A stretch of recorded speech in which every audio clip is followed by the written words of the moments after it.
कि जो कैंसर है वो होता क्यों है? तब जाकर शरीर जब मजबूर होता है, तब जाकर कैंसर जैसी अन्य कई महामारक बीमारियां आपके शरीर में पैदा करता है। जो आदमी घुट-घुट के अंदर जी रहा होता है ना, ये बीमारी का, कैंसर का एक सबसे बड़ा प्राइमरी कॉज है। दूध इतना खतरनाक आहार है, मैं बता रहा हूं कि लोग जिसको अमृत समझ के चल रहे हैं, वो आपको बड़ी-बड़ी बीमारियों में धकेल सकता है। हम अनहैप्पी होते हैं ना, तो हमारे बॉडी में सारा इम्यून सिस्टम डैमेजिंग की तरफ जाने लग जाता है। सही रास्ता पकड़े बिना कैंसर से मुक्ति की कोई संभावना नहीं है। नमस्कार, D5 चैनल हिंदी देख रहे दर्शकों का मैं वंदना स्वागत करती हूं। आज एक बार फिर हमारे साथ जुड़े हुए हैं डॉक्टर NK शर्मा जी, जो कि नेचुरोपैथी के डॉक्टर हैं। डॉक्टर शर्मा, आपका बहुत बहुत स्वागत है हमारे इस प्रोग्राम में। मैं भी सबको बहुत बहुत सादर नमन करता हूं सबको मैं। डॉक्टर शर्मा, कैंसर का इलाज संभव है ये आप कहते हैं, तो मैं आपसे सबसे पहले ये जानना चाहती हूँ कि जो कैंसर है वो होता क्यों है? देखिए वंदना जी, के हमारा शरीर जो है ये परमात्मा ने स्वस्थ रहने के लिए डिजाइन किया है। हमारा एक एक कोशाणु बढ़िया ढंग से काम करना चाहता है और पूरी एफिशिएंसी के साथ काम करना चाहता है। अगर हम इसके काम में बाधा न डालें तो ये फल की तरफ पकेगा और संसार से अलग हो जाएगा। तो बीमार पड़ना किसी भी सेल का कोई नियम ही नहीं है, न हमारा शरीर का कोई मतलब कोई लॉ है इसके अंदर। तो यूं समझ लें कि स्वास्थ्य जो है हमारा जन्म सिद्ध अधिकार है, हमें मिला मिलाया है। हमें बीमार पड़ने के लिए लंबी चौड़ी तगड़ी मेहनत करनी पड़ेगी। आसान नहीं है डायबिटीज, हार्ट ब्लॉकेज या जॉइंट्स पेन पैदा करना, ब्लड प्रेशर पैदा करना। बहुत सालों की तगड़ी मेहनत चाहिए, तगड़ी। आप घसीटकर इसको अब नॉर्मल करने की कोशिश करते रहो, शरीर घसीटकर आपको नॉर्मल करने की कोशिश करेगा। तो आपको सबसे पहले तो हमारे मन में ये समझ में आना चाहिए कि भगवान ने हमारा शरीर रोगग्रस्त होने के लिए नहीं डिजाइन किया है। इसको बीमार पड़ने के लिए बहुत साल चाहिए, बहुत अत्याचार चाहिए, बड़ी टॉक्सिक बॉडी चाहिए और बॉडी में बड़ी सीवियर डेफिशिएंसी चाहिए, ओवर स्ट्रेन चाहिए। तब जाकर शरीर जब मजबूर होता है, तब जाकर कैंसर जैसी अन्य कई महामारक बीमारियां आपके शरीर में पैदा करता है। अगर देखिए हमारा शरीर कैसा डिजाइंड है कि अगर मैं एक कैंसर सेल निकालकर अगर मैं किसी भी शरीर में डाल दूं, स्वस्थ शरीर में डाल दूं, तो कुछ चंद घंटों में हजारों उसके चारों तरफ जो हमारे एंटीबॉडीज और ल्यूकोसाइट्स हैं, लपेटकर उसको कमांडो की तरफ धक्का मारकर उसको जब तक शरीर से फेंक नहीं देते ना, तब तक चुप नहीं बैठते। तो आपको समझना क्या मालूम है, इस दुनिया में अगर कैंसर का सबसे बड़ा कोई दुश्मन है तो वो आपका शरीर। अब अगर कोई कहता है कि कैंसर हो गया, हो नहीं गया, आपने पैदा करने की पूरी सुविधा दी भाई साहब, मैं यूं कहता हूं। तो हम लोग देखिए बॉडी के इम्यून सिस्टम को डाउन करने के और टॉक्सिक करने के बहुत सारे साधन है। अब उसमें से किस में से क्लिक करेगा, ये थोड़ा जजमेंट करना आसान नहीं होता, लेकिन फिर भी जो मेजर फैक्टर है, आज सब दुनिया के डॉक्टर्स भी जानते हैं कि कैंसर के पैदा होने में सबसे बड़ा रोल माइंड का है। अब मेडिकल साइंस जानती कि नहीं जानती, मैं इसके बारे में नहीं जानता, लेकिन मेरे अपने प्रैक्टिस में मैं हमेशा हर आदमी का सबसे पहले मन ठीक करता हूं। और मन के क्यों प्रॉब्लम में है, मान लीजिए कि आप अगर एक लंबे समय से किसी स्ट्रेस या फियर में अगर बहुत सालों से जी रहे हैं, तो आपके अंदर धीरे धीरे आपकी पूरी ब्लड केमिस्ट्री पॉइजन होने लग जाएगी और एक नेगेटिव हार्मोन्स डेवलपमेंट होकर आपका पूरा ब्लड पिक्चर बिगड़ जाएगा और धीरे धीरे आपके अंदर एक ऐसी व्यवस्था हो जाएगी जिसमें सेल को अबनॉर्मल एक्शन में आना पड़ता है। तो माइंड का बहुत बड़ा रोल है। अब मैं आपको छोटा सा एग्जांपल दूंगा तो आप समझ जाएंगे। एक अच्छी खासी ईमानदार महिला, स्वाभिमानी महिला एक कॉर्पोरेट जगत में काम करती है।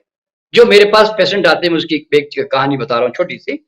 अब उसका अब दूसरी जो उसके उसके कॉर्पोरेट में जो औरतें हैं, वो थोड़ी सी स्मार्ट, थोड़ी चालाक, थोड़ी चापलूस, थोड़ी बॉस का मस्का पॉलिसी करने वाली है, और वो उनको वो काम भी कम करती है और बातूनी ज्यादा है, और उसके बावजूद भी उनको ऐसा प्रमोशन और ऐसे ऐसे पोस्ट मिल जाते हैं और ऐसे ऐसे प्रोजेक्ट मिल जाते हैं। और ये बेचारी जो ईमानदार है अंदर से, जो ऑनेस्टली टाइम से आती है, टाइम से जाती है, किसी काम में दखल अंदाजी नहीं करती, इतनी सिंसियर हार्ड वर्किंग, जब वो देखती है कि ऐसे लोग आगे बढ़ रहे हैं, तो उसके अंदर वो अंदर ही अंदर घुटती रहती है, फ्रस्ट्रेशन में जाती है, इरिटेशन पैदा होता है। तो इससे प्रॉब्लम क्या होती है मालूम है? देखिए, हम जब भी किसी चीज की कंप्लेंट करते हैं, ब्लेम करते हैं, हम किसी से इरिटेशन होते हैं, हम अनहैप्पी होते हैं ना, तो हमारे बॉडी में सारा इम्यून सिस्टम डैमेजिंग की तरफ जाने लग जाता है। ये ध्यान में रखना है हर एक को। तो उससे क्या होता है कि हमारे अंदर एक टॉक्सिक केमिस्ट्री बनने लगती है, जो कैंसर की सॉइल के लिए बहुत मतलब कारण बनने लग जाती है। तो इस तरह की महिला को बाद में पेट का अल्सर हुआ, पेट का अल्सर मतलब कैंसर हुआ, और वो बेचारी बच नहीं पाई, क्योंकि वो पहले ही डिप्रेशन में चली गई थी बीमार होते ही। और तो मतलब क्या होता मालूम है? शरीफ आदमी अक्सर अपने आप को जल्दी मारता है। कारण क्या है? क्योंकि उसके पास आदर्शवाद की स्केलें होती है, जिससे वो मापता है हर एक को। अगर आप ईमानदार है, तो आप दूसरे बेईमानों को लेकर सारे दिन कुटते रहोगे, जलते रहोगे। अगर आप सत्यवादी है और दूसरा झूठ बोलता है, तो झूठ वो बोलता है, लेकिन आग तो आपके घर में लगती है। अगर आप डिसिप्लिन पसंद हो, दूसरे लोग इनडिसिप्लिन फॉलो कर रहे हैं, आपका दिमाग अंदर से परेशान और इरिटेबल और चिड़चिड़ा होने लग जाता है। और अगर आप सफाई पसंद हो, दूसरे लोग ढंग से सफाई नहीं कर रहे हैं, तो तुम्हारा दिमाग खराब। तुम अगर परफेक्शनिस्ट हो, दूसरे लोग तुम्हारे अंदर तुम्हारी तरफ परफेक्शन से काम नहीं कर रहे हैं, तो तुम अपने अंदर से ना परेशान होकर जलने लग जाओगे, परेशान हो जाओगे। तो आपको समझना क्या मालूम है, हम अच्छे गुणों से भी अपने आप को मार देते हैं। तो इस तरह से और जितने और जो चीजें जो हम इमोशन डेवलप करते हैं, जैसे वो घर की बहुएं होती है, वो अंदर गुस्सा आ रहा है सासू के ऊपर या सास के ऊपर या हस्बैंड के ऊपर, निकाल नहीं पा रही है, तो अंदर ही अंदर कुड़ती रहती है, परेशान रहती है। ऐसे लोगों को कैंसर होता है। इसीलिए जो औरतें थोड़ी बोल देती है ना, बातूनी होती है ना, इमोशन रिलीज करती है ना, चीख लेती है, चिल्ला लेती है, झगड़ लेती है, मारपीट भी कर लेती है, वो औरतें ज्यादा सेफ साइड में है। हालांकि ये गलत लगता है समाज की दृष्टि से, लेकिन हेल्थ की दृष्टि से अच्छा है। तो इसीलिए जो आदमी घुट घुट के अंदर जी रहा होता है ना, ये बीमारी का, कैंसर का एक सबसे बड़ा प्राइमरी कॉज है। और इसलिए लोग कहते हैं ना, अरे भाई साहब इतना अच्छा आदमी, इसने कभी सिगरेट नहीं पी, इसने भाई साहब कभी होटल में नहीं खाया, भाई साहब इतना टाइम से एक्सरसाइज करने वाला, रोज घूमने जाने वाला, उसको कैंसर कैसे हो गया जी? नहीं, कैंसर यहां हुआ तो वो यहां पर डेमोन्स्ट्रेट हुआ। तो इसीलिए जब आपके माइंड में कैंसर हो जाएगा ना, तो आपके शरीर में डेफिनेटली कैंसर होगा। तो पहला कारण है माइंड, और दूसरा है न्यूट्रिशन। न्यूट्रिशन में कुछ मेजर थोड़े फूड के बारे में बता देता हूं, 4। एक तो एनिमल प्रोटीन्स, यानी कि मीट और जो अंडे हैं, तो मीट और अंडे हैं, ये हमारे सबसे बड़े प्रॉब्लम क्रिएटर है। देखिए, ये तो वर्ल्ड वाइड रिकॉग्नाइज हो चुका है कि ज्यादा मीट और ये नॉन एनिमल प्रोटीन खाने से कई तरह के डिफरेंट कैंसर हमारे साथ में आते हैं। इस बात को हम लोग जो है समझ चुके हैं, पूरा वर्ल्ड जानता है अब आजकल। और वीगन प्रोटीन यानी कि प्लांट प्रोटीन की तरफ जाओ, ये भाषा विश्व में अब जो है बड़े जोर तोड़ से जो है बोली जा रही है। आज आपके विराट कोहली से लेकर सब लोग जो है, अक्षय कुमार से लेकर सब वीगनिज्म की तरफ जा रहे हैं। वीगन का मतलब है जब एनिमल कोई प्रोटीन का इस्तेमाल नहीं करना चाहिए।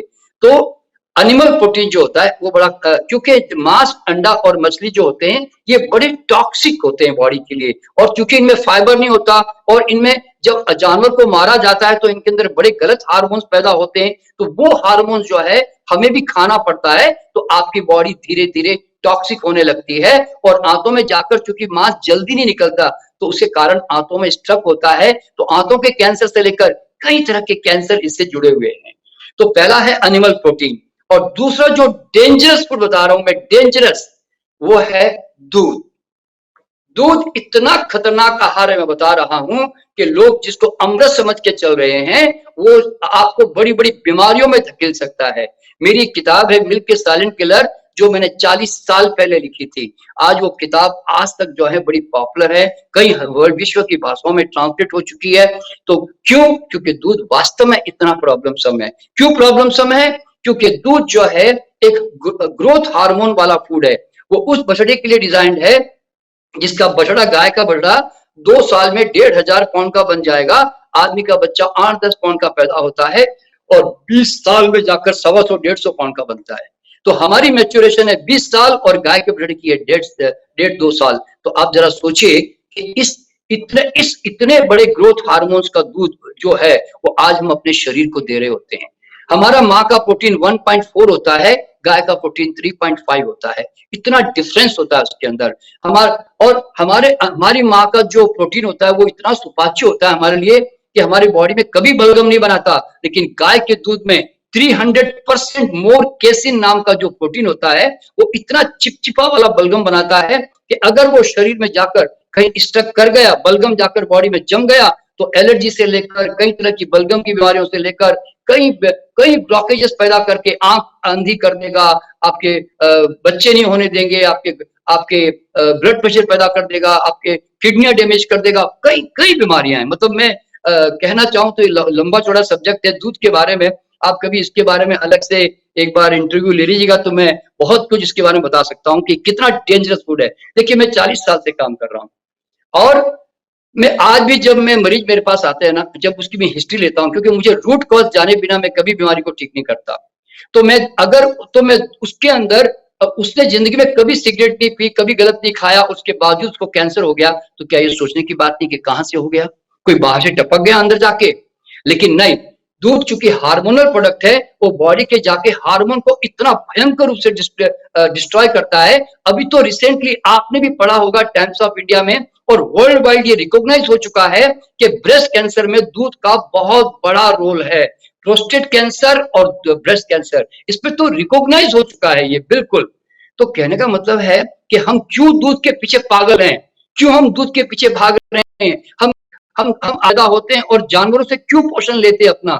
भगवान ने क्या खाने में कमी रखी कि हम जानवरों के पीछे भाग रहे हैं? अरे भाई, नारियल, बादाम, अखरोट, मूंगफली, तिल, चिलगोजा, काजू, कितने तरह के मेवे भगवान ने दिया है। क्या ये आपके लिए सही है कि जो तुम जानवरों को तंग करते हो और उसे दूध छीनते हो? और अभी तो आपके गाय के ऊपर अत्याचार के बारे में आप जानते नहीं है। मैं तो उसके बारे में जितना बोलूं उतना कम है। किस तरह से दूध निकाला जाता है, किस तरह से उनके साथ अत्याचार किया जाता है, वो एक अलग कहानी है।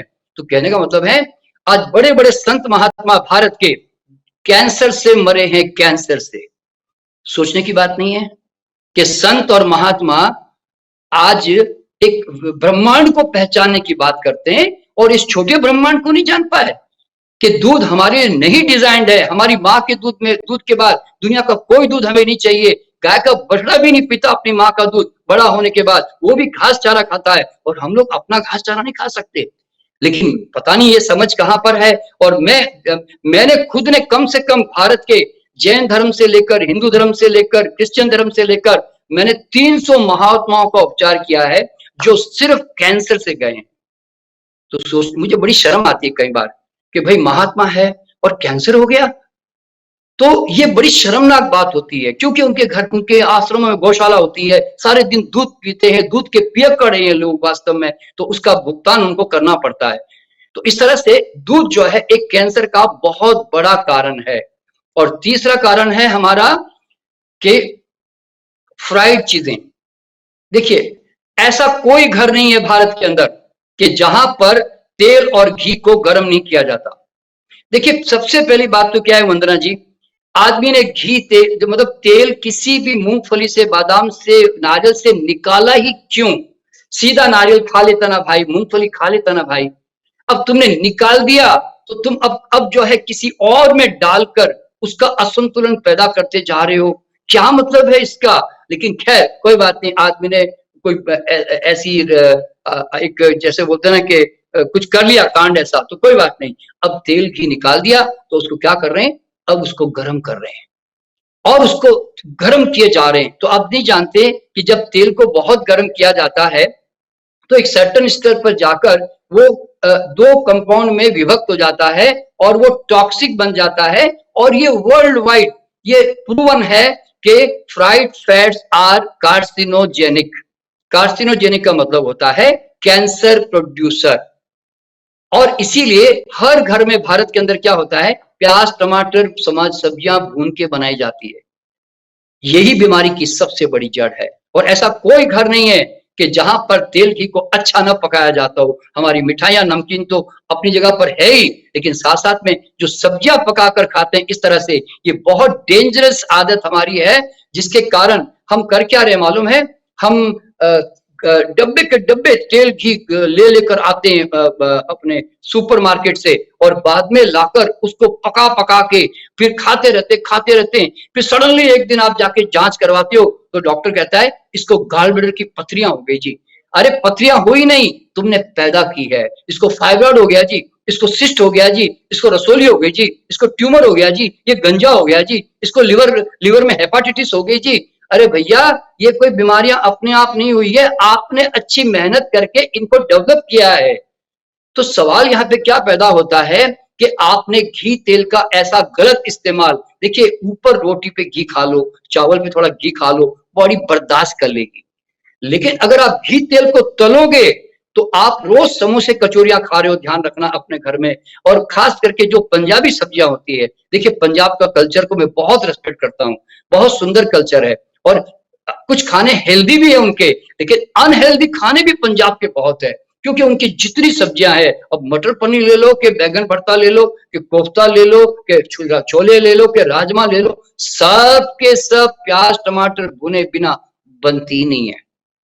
अब जरा सोचो, ऐसी ग्रेवी वाली ऑयली फैटी सब्जियां खाकर कैसे कोई आदमी हेल्दी रह सकता है। तो आज हमारे औरतों में और जेंट्स के अंदर हार्ट ब्लॉकेज से लेकर बड़े बड़े जो कैंसर डेवलपमेंट होते हैं, और खास करके महिलाओं में जो कैंसर होता है, एक गॉल ब्लैडर की पथरियां हो रही है, सिस्ट बन रहे हैं, फाइब्रॉइड बन रहे हैं, इन सब के पीछे रीजन क्या है, फ्राइड ऑयल्स। और ऐसा मत समझना कि फ्राइड ऑयल सब्जियों से जा रहा है। अगर आप अपने घर में बिस्किट भी खाते हो तो ध्यान रखना 1 किलो मैदे में आधा किलो डालडा घी होता है, और उसके अंदर 700-800 ग्राम चीनी होती है। फिर वो जाके आग में बेक होता है। तो इसका मतलब जो बिस्किट भी जो है वो भी अपने आप में एक तला हुआ आहार है, बिस्किट भी जो है। तो इसीलिए अगर आप इनसे मुक्त नहीं होंगे तो आपको जो है हेल्थ नहीं मिलने वाला, आप यूं समझ लें। तो इस तरह से हम लोग जो है हमें इन चीजों पे हमें ध्यान देना पड़ेगा। और लास्ट जो हमारी चीज है वो है फल सब्जियों की कमी। भारत जैसे देश में फल सलाद खाने की आदत कैसी है मालूम है, प्रसाद की तरह हम सलाद कैसे खाते हैं, 2 टुकड़े खीरे ककड़ी के, 2 टुकड़े टमाटर के, 2 टुकड़े प्याज के।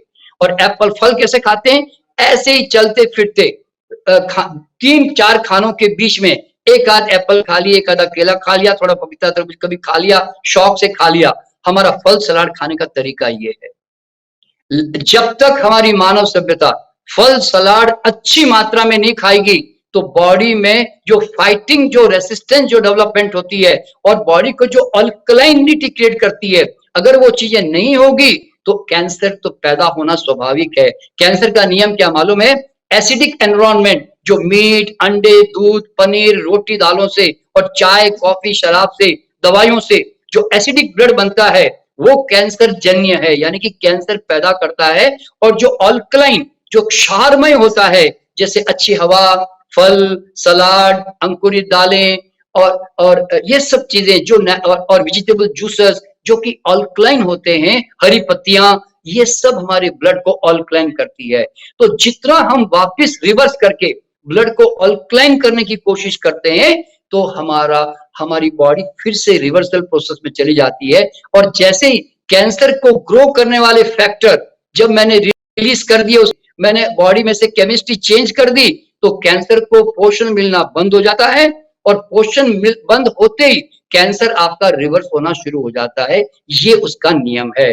तो मैं भी, जब मरीज मेरे पास आता है तो मैं उसको कोई दवाएं नहीं देता, मैं कोई इलाज नहीं करता, मैं उसकी आंख खोलता हूं।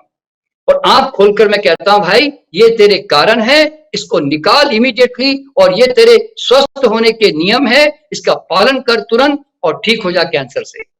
तो इस तरह से कैंसर से ठीक होना कोई मुश्किल काम नहीं है, लेकिन कैंसर होने पर कैंसर का मरीज खुद ही नेचर की तरफ भागने के बजाय एक ही चीज की तरफ भागता है कि मैं हॉस्पिटल जाऊं और मुझे कोई दवा मिल जाए कि मुझे जीवन के रोग के कारण जानने भी ना पड़े, मुझे कारण निकालने भी ना पड़े, मुझे स्वास्थ्य के नियम पालन करना भी ना पड़े, और मुझे कोई ऐसी दवा मिल जाए जी तिब्बत से, आयुर्वेद से, एलोपैथ से, जो बस मेरा कैंसर ठीक कर दे। बड़े भ्रम में जीकर लोग भटकते हैं, और आप अच्छी तरह से जानते ही हैं कि 90% लोग कैंसर में जाकर दवाएं लेकर 6 महीना, साल, 2 साल उस बीमारी अपनी बीमारी को दबा के रखते हैं, और फिर बाद में ऐसी फैलती है कैंसर कि वापिस ठीक होने की संभावना ही नहीं रह जाती, और अंत में दुनिया से चले जाते हैं। और हम कहते हैं हमने बड़े बड़े डॉक्टर को दिखाया, हमने बड़ा पैसा खर्च किया। करते रहो ना, सही रास्ता पकड़े बिना कैंसर से मुक्ति की कोई संभावना नहीं है वंदना जी, कोई संभावना नहीं है। डॉक्टर शर्मा, आप हमारे साथ जुड़े, आपका बहुत बहुत धन्यवाद। Thank you very much, thank you very much. आपके सारे चैनल को भी मेरी तरफ से सबको बहुत बहुत नमन, सबको। अगले एपिसोड में आपसे फिर मुलाकात होगी, तब तक के लिए नमस्कार।